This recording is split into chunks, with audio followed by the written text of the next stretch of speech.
Good afternoon. Good afternoon, everyone. It is Tuesday. It is 4 p.m., and we are so pleased to welcome you here to Crime Time on A Mighty Blaze. I'm your host, Hank Phillippi Ryan, the USA Today bestselling author of 15 novels of suspense. My newest book is One Wrong Word, so casually displayed on the door behind me, and I am so honored to tell you that it just went into second printing. So thank you for that, you all. This is all because of you, and I'm really, really grateful to you for that. It is marvelous. Let me tell you who we are talking to today, the fabulous Katie Nguyen, whose debut novel, You Know What You Did, look at that cover, you all, how sinister is that, is just out. And you know how much we love to have debut authors here on A Mighty Blaze. Katie, welcome, welcome, welcome. Thank you. Thank you for having me, Hank. Being a debut author, it's one of those, it just happens only once in your entire life. What has been cool about it when you got the deal, when you saw your book for the first time on the pub day? What will stick with you?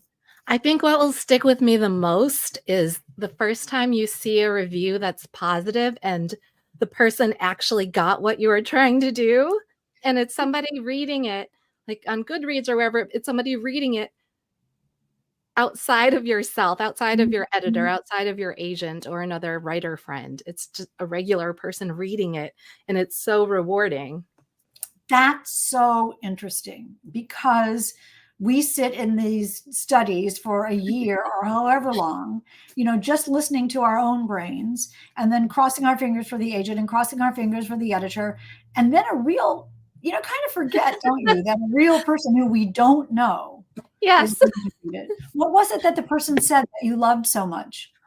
It was just that I think the one that really stuck with me, one of the early readers said, they wrote something like, "Oh boy, what did I just read?" What was that? That was so different. It was so unique.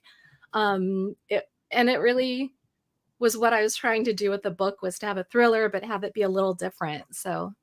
Well, that indeed you did, Katie Nguyen. You know what you did. You know what you did, Katie. It's a thriller, but it's a little bit different, and we're going to talk all about it in a minute. Welcome, welcome, welcome. And look how many people are here already. Susie Baldwin says, hi, Hank and Katie, and Shannon Hansen, and Deborah Pruss, and Rataya is here. That's so fantastic. Renee Herskowitz and Marcy McCreary is here. Kathy Lanigan.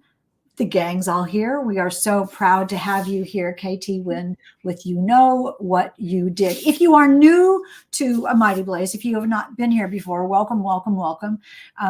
A Mighty Blaze, you should know, was started, 4 years ago now by the fabulous powerhouse duo of Jenna Blum and Caroline Levitt to keep us together, to keep us reading and writing and listening and chatting as a community and learning about new books and meeting our favorite authors and maybe even meeting some new favorite authors. We love having debut authors like Katie Nguyen, who is here today. So we persevered. We are on show number 180. Margaret in the back room and I just figured out today, this is the 180th Crime Time, and which is kind of mind-boggling when you think about all the wonderful authors that we've had. So let me tell you a little bit about our author. But before I do, let me tell you that Katie and her publisher are giving away a copy of You Know What You Did, not this one, you all. I'm keeping this. I am totally keeping this one, although it's scary. I had my grandson once was staying up on our third floor, which is beautiful. And I have lots of books on the third floor and in his bedroom. And one morning he came down and said, Grammy, I had a little trouble sleeping upstairs. And I said, well, why, sweetheart? And he said, because the book covers are too scary. Oh, no. Isn't that adorable? Is that just completely adorable? So he's used to it now. He's in college, so he sort of.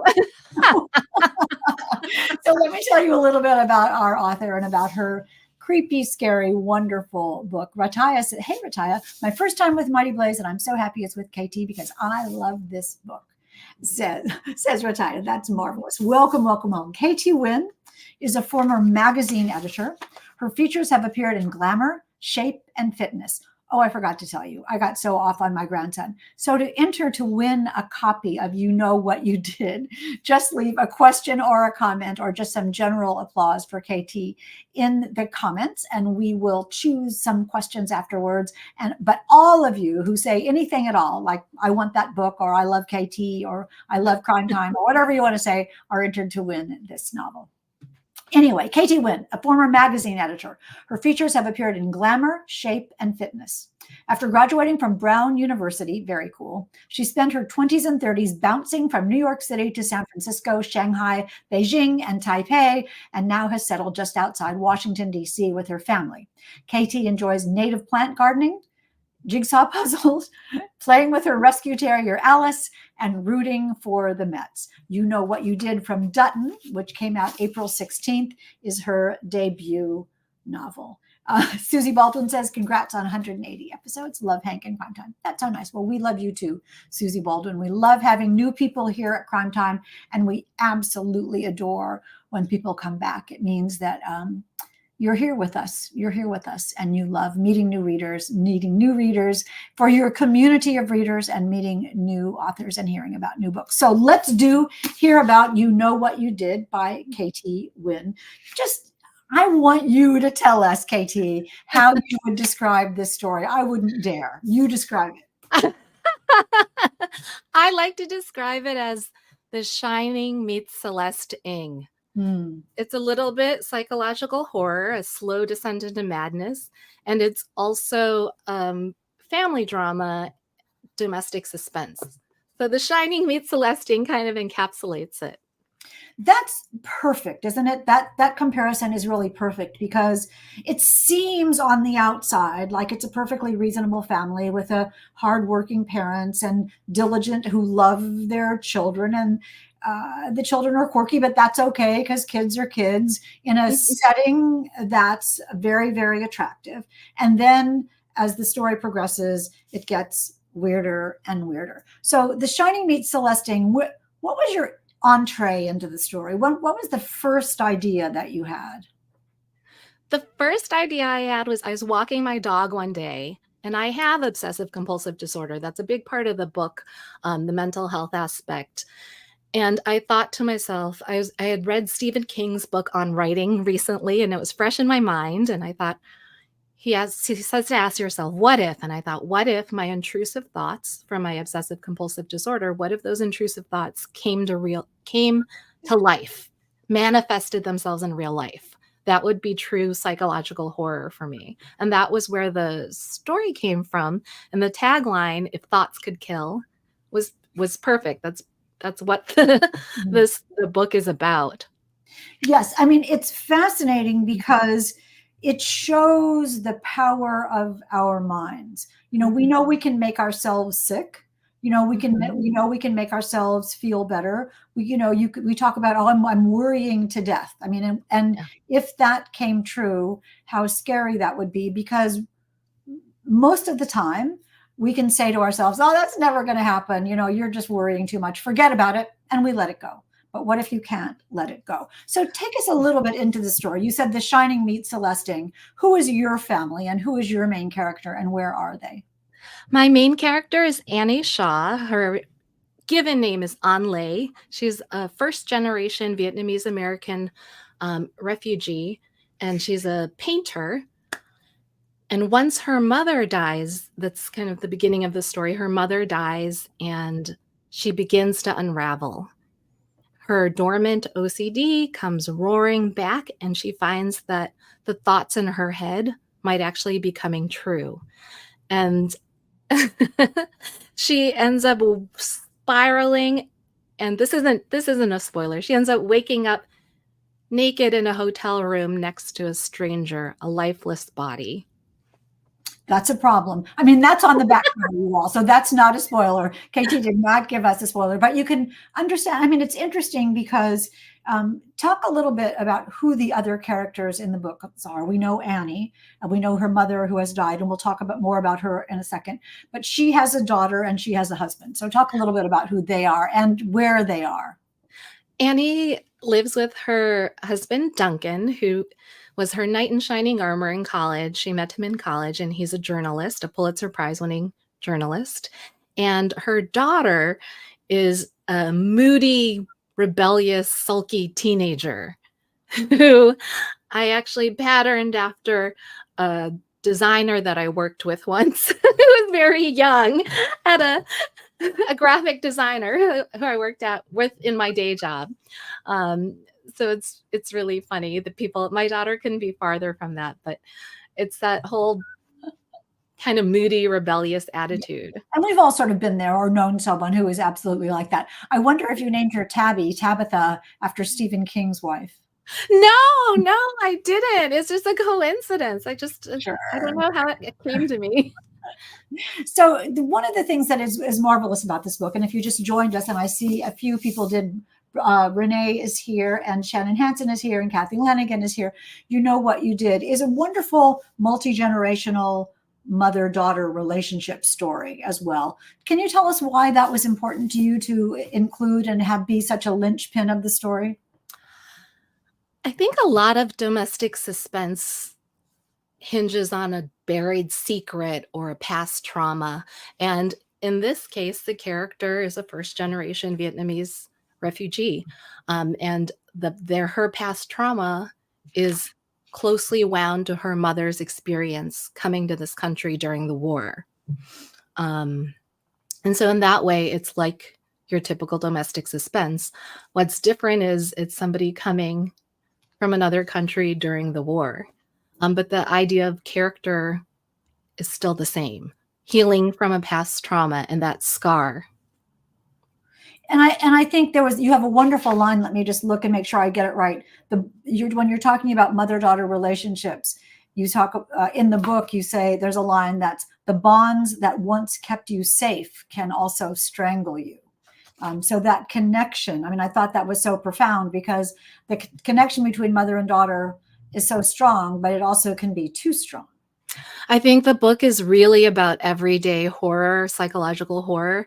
And I think we would all agree that the people who we trust the most, who are closest to us, the people who nurture us, are the ones who could ultimately hurt us the most.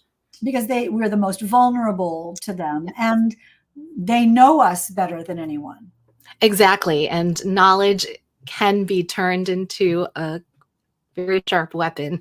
So knowledge and love and loyalty and responsibility and guilt, all of those things.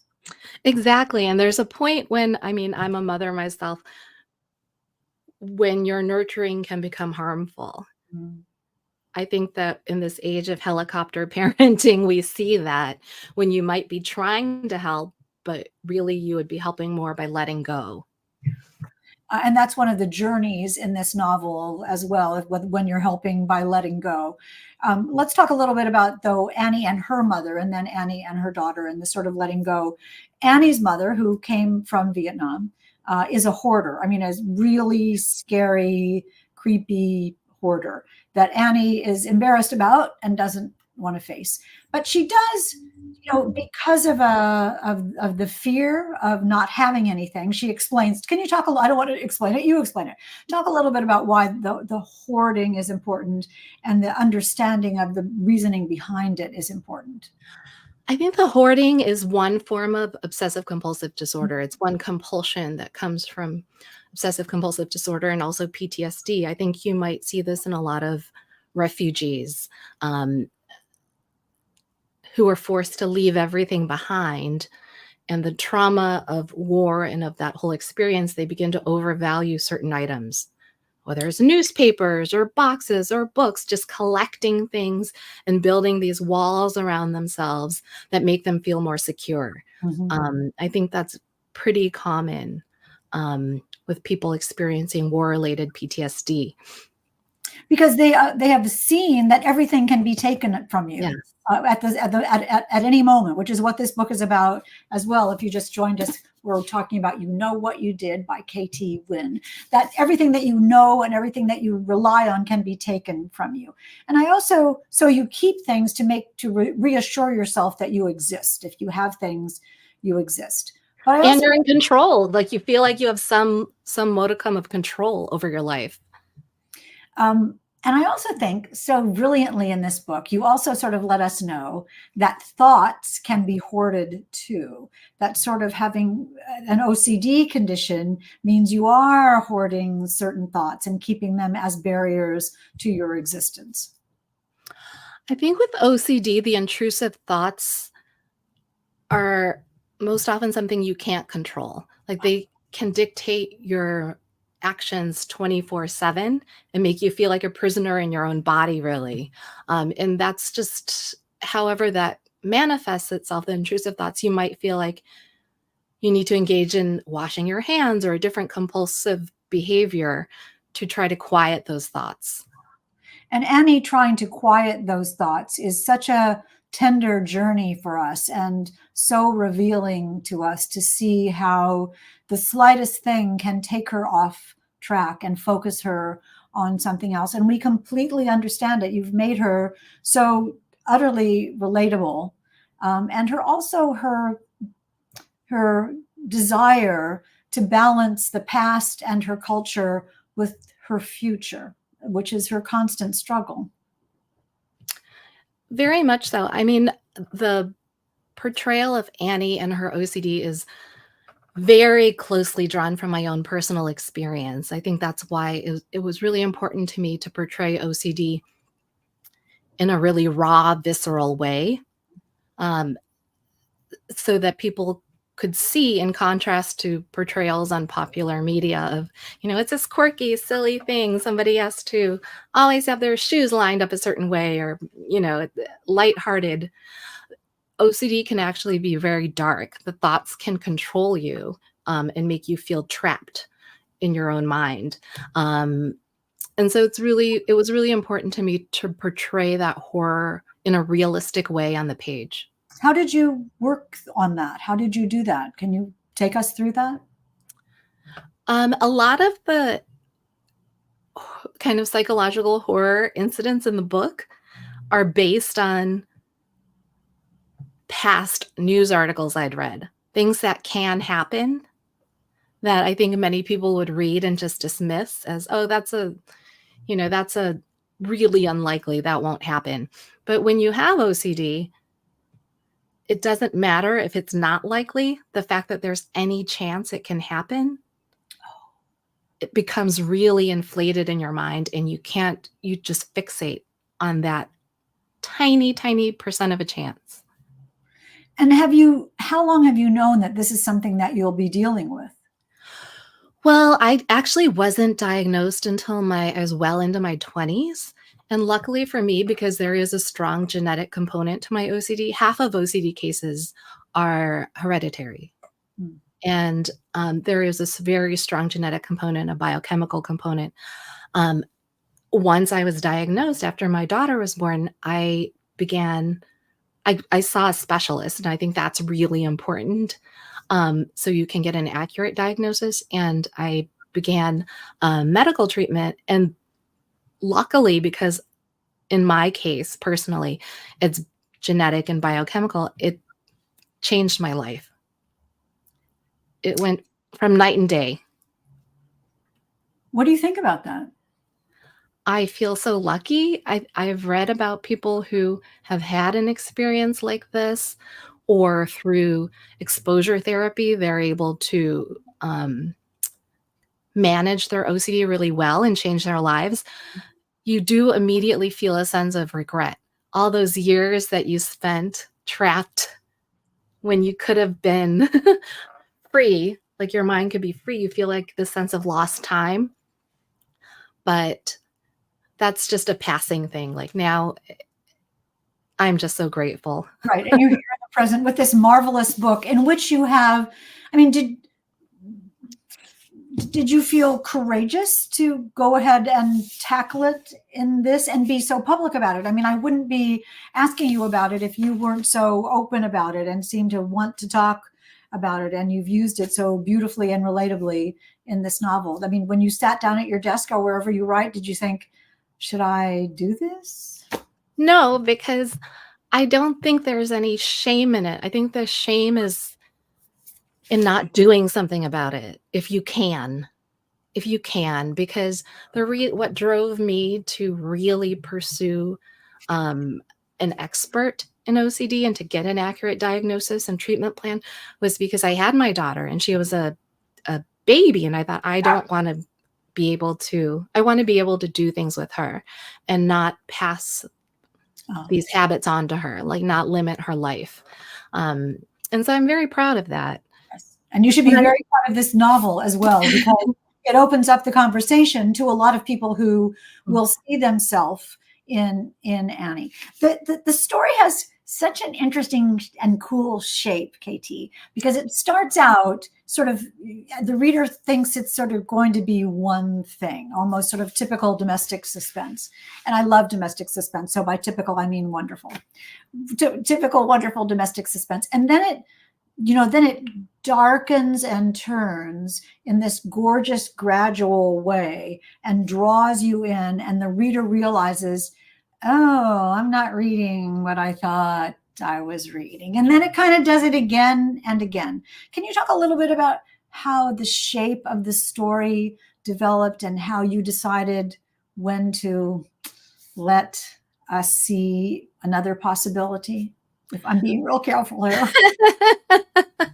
Well, I personally like to read stories that are a little disorienting because I read a lot of thrillers. I read so many psychological thrillers and domestic suspense. I read like 2 or 3 a week. I just gobble them up at night. I loved One Wrong Word, by the way. I read it like long time ago, months and months. But I just like stories that are a little disorienting, so you don't quite have footing. You don't know what's going on, and then it sucks you in. Well, that's what happens here, because your great premise, what if thoughts could kill?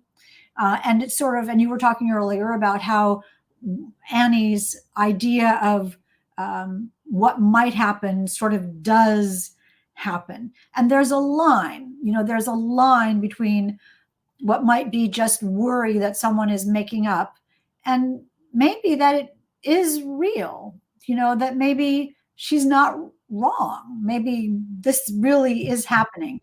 Did you research that at all? I mean, I know that there's what looks like research in the novel where she looks things up to see if it could be happening.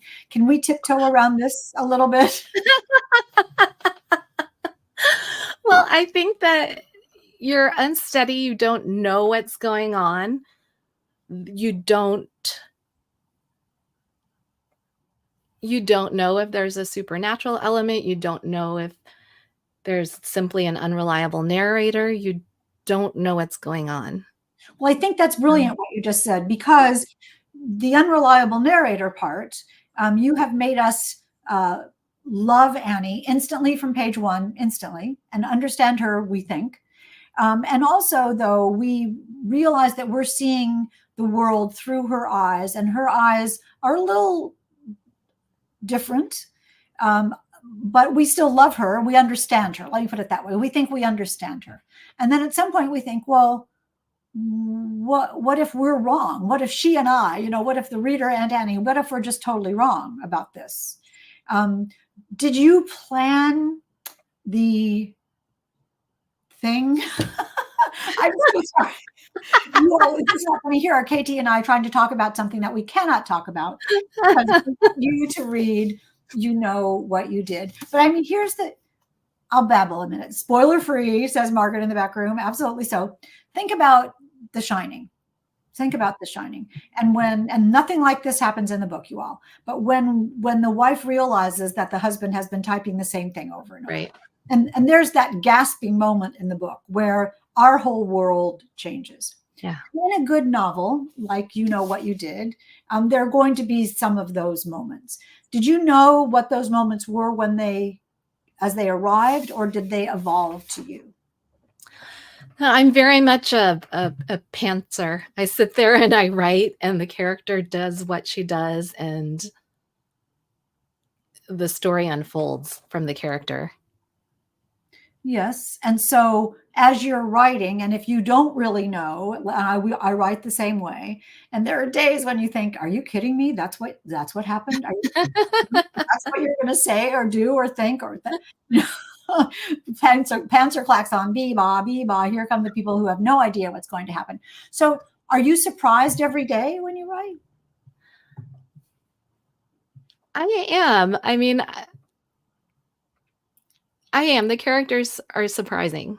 Yeah, the characters are surprising. I think that has to be, for me, that has to be the case, because otherwise the reader will pick up if it's too plotted out and there's no passion and no spontaneity to it.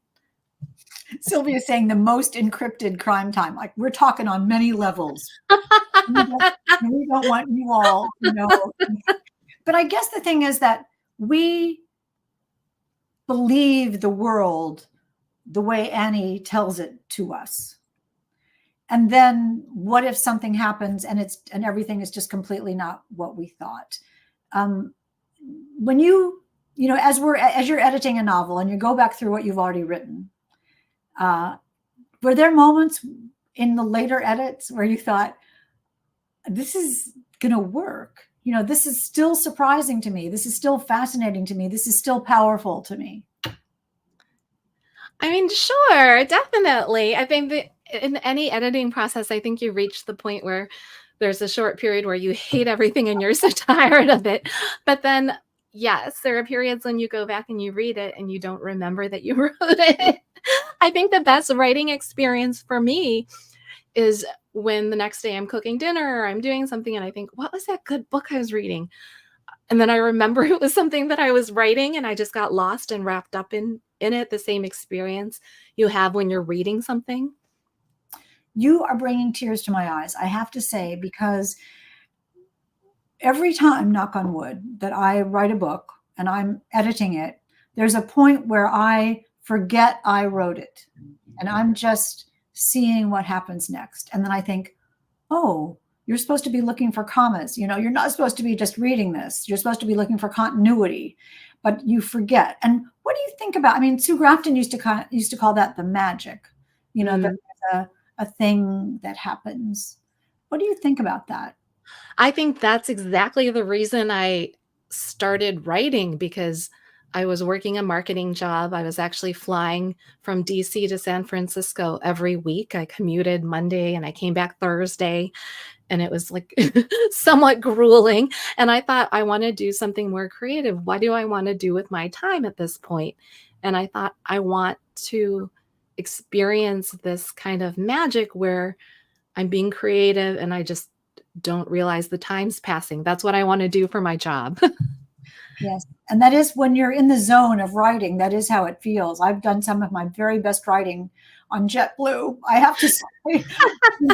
You're encased in this thing and you can't get off and you can't go do the laundry and you can't get the mail. But I want to get, it's interesting because I was going to ask you about your magazine career and your editing career and your writing career before you wrote fiction like this. What made you think, writing a book is kind of a whole book, especially a debut novel, sort of an audacious thing to decide.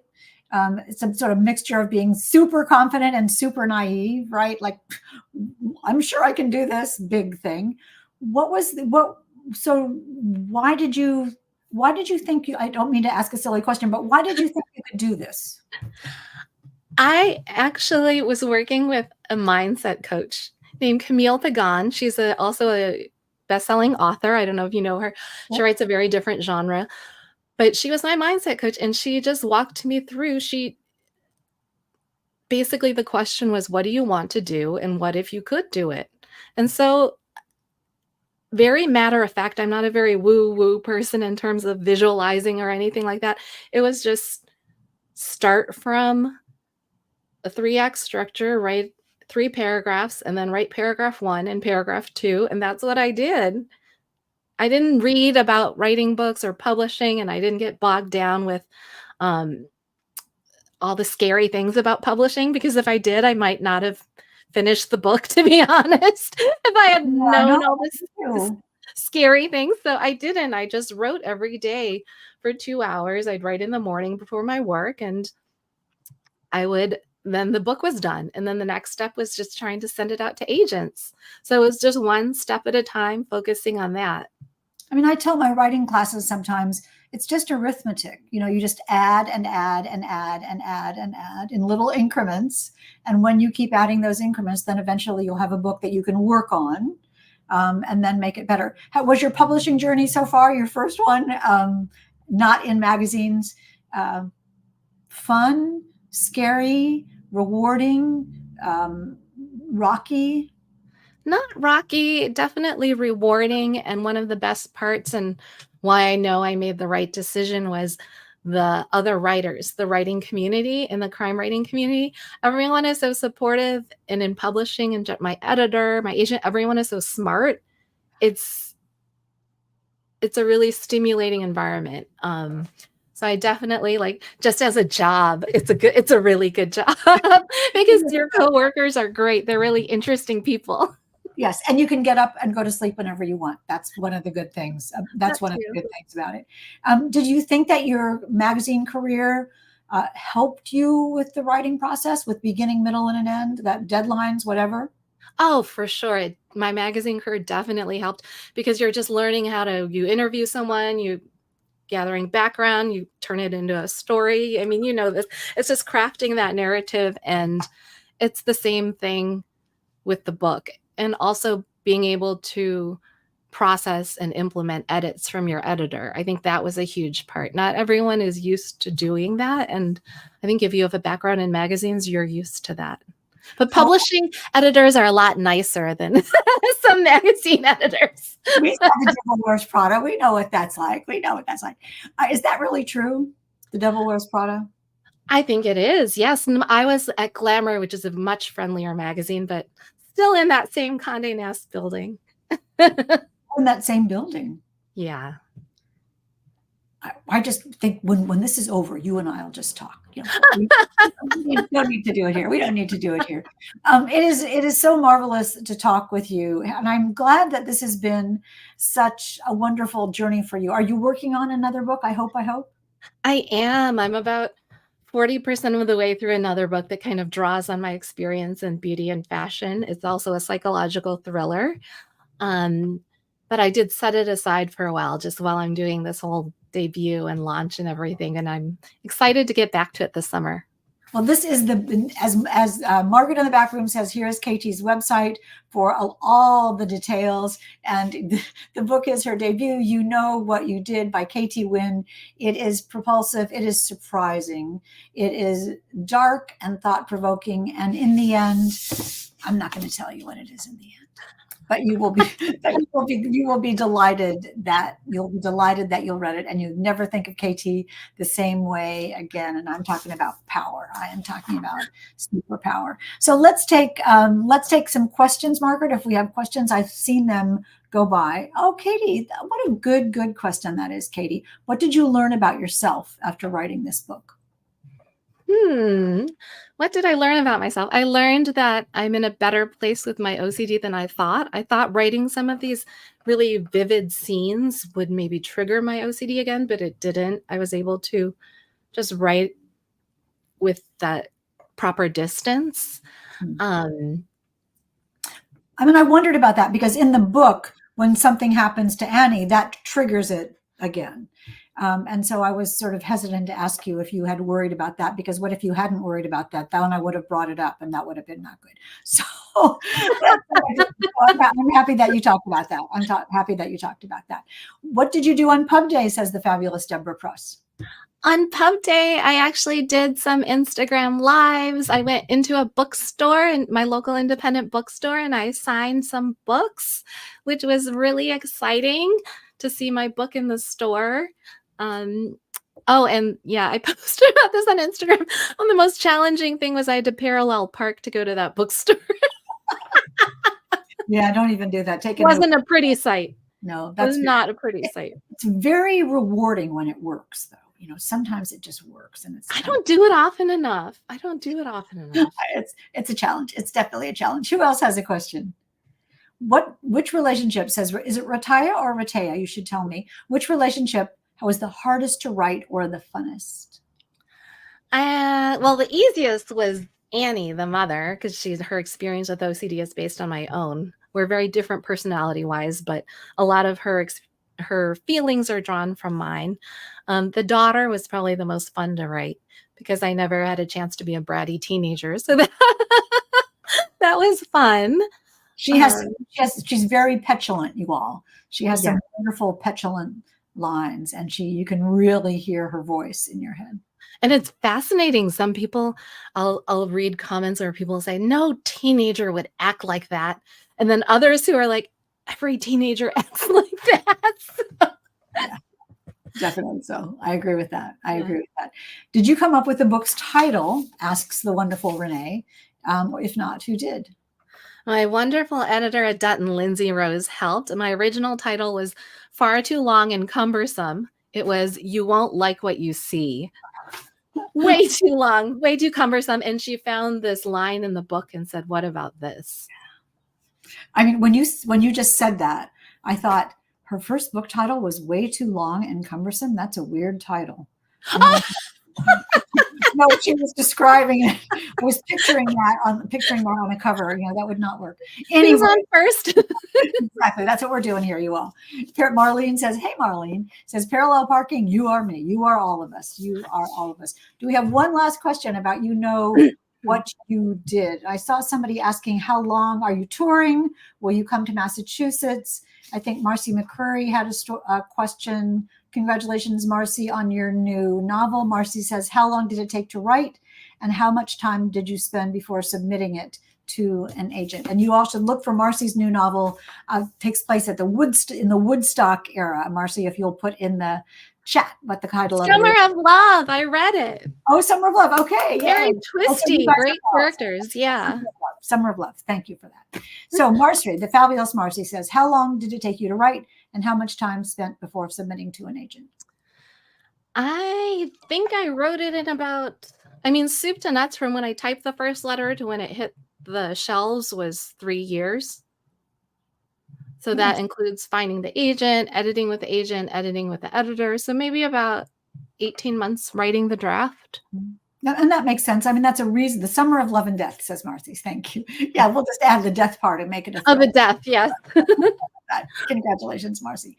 And that's wonderful, Katie. Congratulations. This is one of the buzziest books ever. The Shining meets Celeste Ng, and that is as good as it gets. Congratulations, Katie. Let's spin the wheel of fun. You'll love this, and see what lucky winner will win a copy of You Know What You Did. And the winner is, drum roll,